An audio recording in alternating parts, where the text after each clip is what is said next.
The EACC must take up their role. I have made it absolutely clear to the chair of the Anti-Corruption Commission, to the CEO of the Anti-Corruption Commission, that there will be no sacred cows and there will be no telephone call from anywhere below or above to stop anybody from being prosecuted for matters corruption. While I agree with the sentiments expressed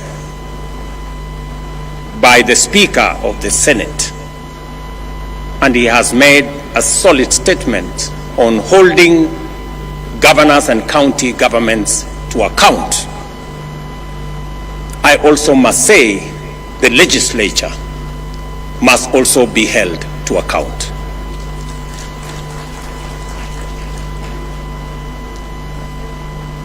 Because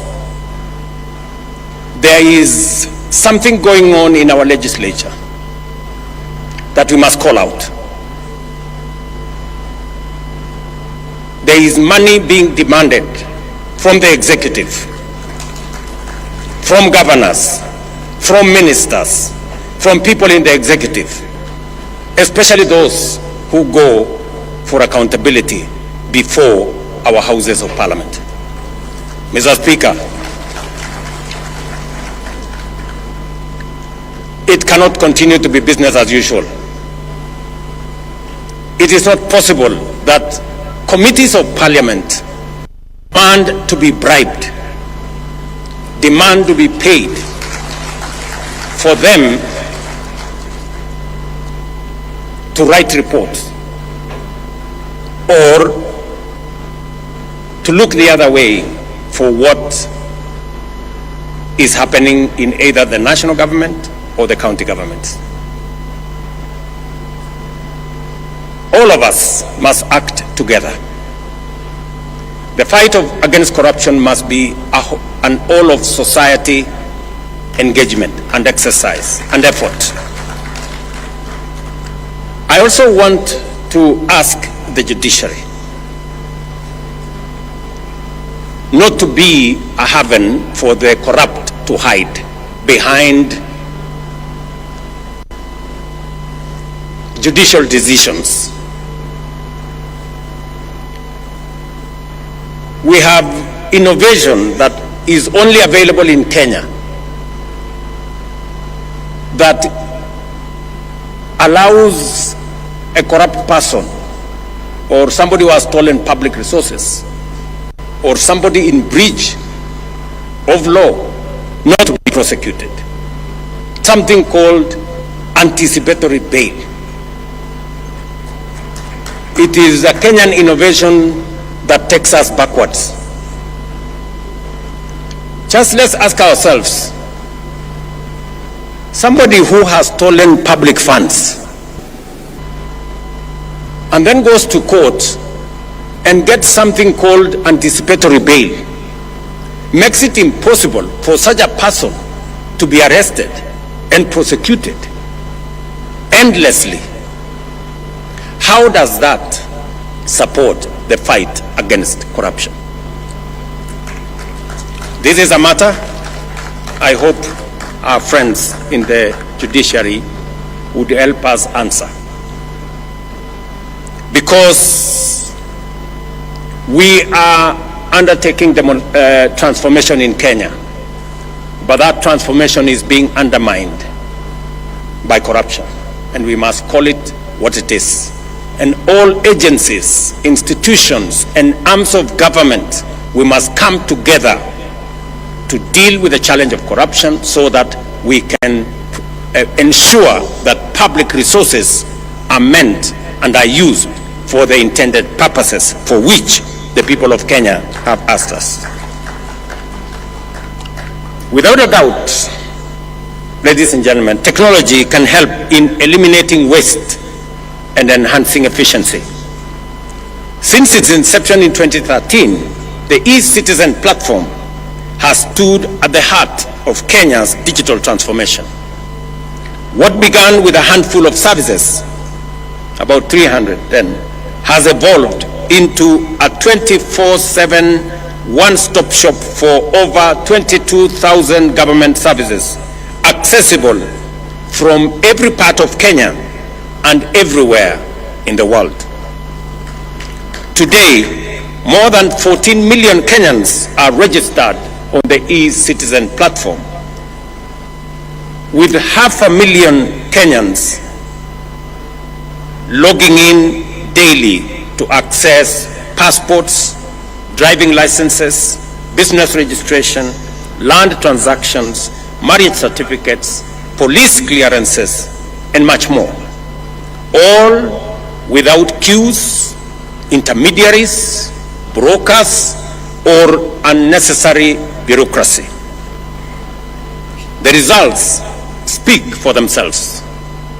Collections have surged more than 1,500%, from Kenya shillings 60 million to over 1 billion shillings collected by eCitizen daily, translating to more than 500 billion annually.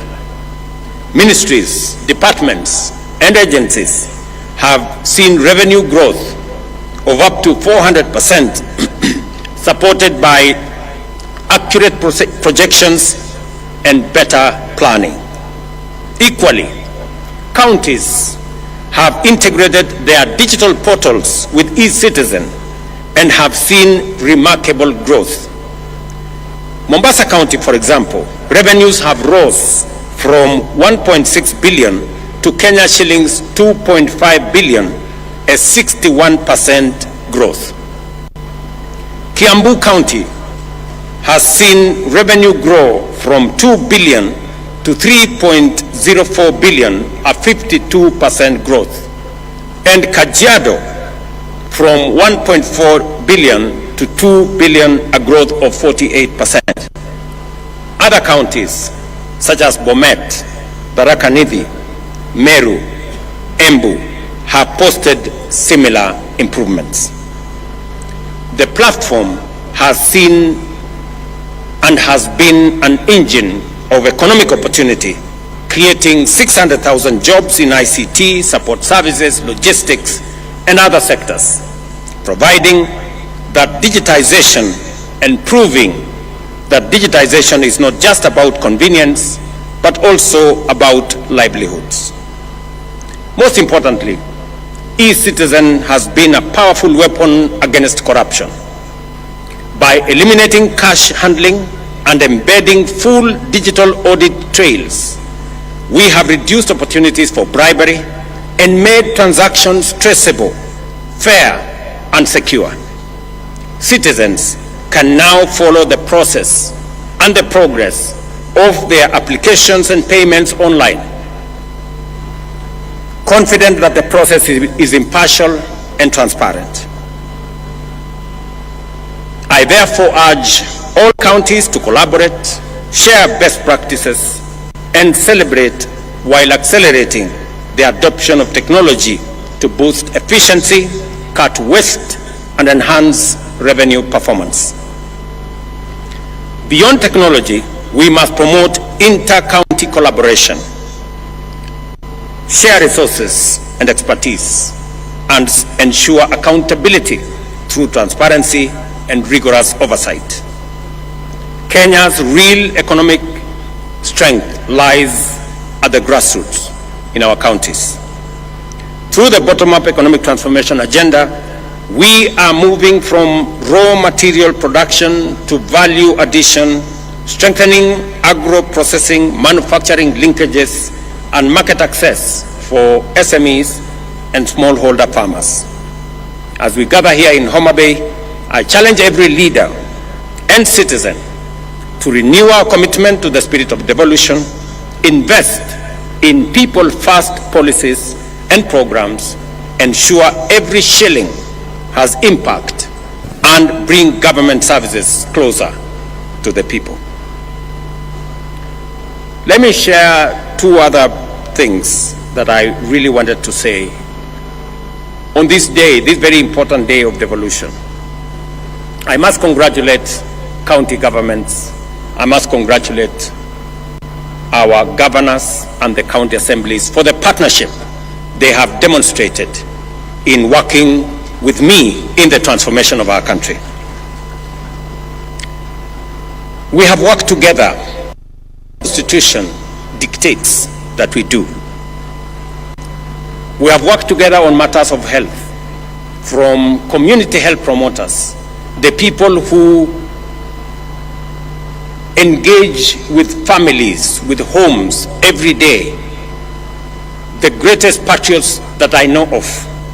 We have worked together with the counties, and I want to congratulate counties for sharing this resource so that we can bring health to be a reality and to be a right for all citizens, not a privilege for those who can afford. I am also happy that we have made tremendous progress in the delivery of our universal health coverage, working with counties. All the counties have signed into the program that will enable citizens access health at every facility in a way that doesn't exclude others. And as a result, we all know that more Kenyans are now in the bracket of SHA. 25.2 million Kenyans are already registered, many accessing service.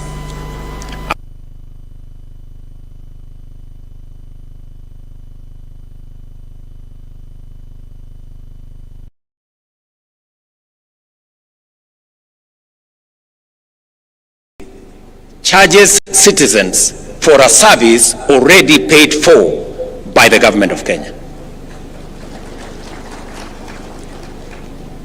Let me state here that we have made provisions in the budget of 21 billion Kenya shillings to make sure that treatment, medicine at level 2, at our dispensaries, at our health centers, at our sub-county hospitals, all the way to level 4, outpatient facilities, outpatient treatment is paid for fully by the government of Kenya. And no facility, no dispensary, no health center or sub-county hospital should charge citizens who go to seek treatment, because the government of Kenya will refund for the treatment, for the medicine given to citizens at that level. I am saying this because there are counties that are still charging citizens in health centers and dispensaries and level 4 for treatment when that treatment is already paid for by the government of Kenya. We should stop it. And I want to ask you, colleagues, to help the citizens of our nation, because, as I have said, we do not want to make health a privilege. We want to make it a right for all citizens. Let me also say that today is a great day because our friends, the members of county assemblies, can breathe some fresh air, that they do not have to work under the direction of the county executives. But I have also told you that use that independence for the good of the people. I know there is yet another outstanding commitment that we agreed upon.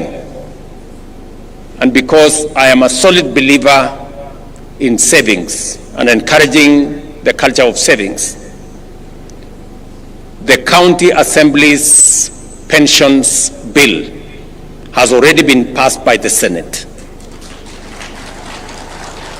It has gone through the first reading in the National Assembly.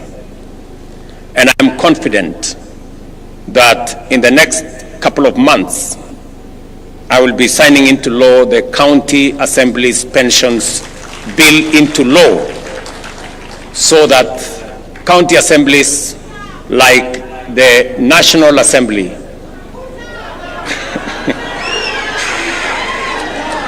will also have pension, just like members of Parliament. This pension, we agreed, is going to be contributory, just the same way the one in Parliament is contributory, and it will assist us in making sure that we avoid old age poverty by people who have served in the public service. Today again in Homa Bay, I announce another milestone, that through our housing levy and housing fund, we have rolled out affordable housing. We have rolled out construction of markets across Kenya. Today, we broke ground for the first ever hostel for student accommodation in Kenya. And here in Tom Mboya University, we will be building a hostel accommodation facility to host over 2,000 students, and we are rolling it across Kenya. We already have identified universities, Kenya medical training colleges, and TVET institutions to build student accommodation that will accommodate 170,000 students across Kenya as phase one, as we expand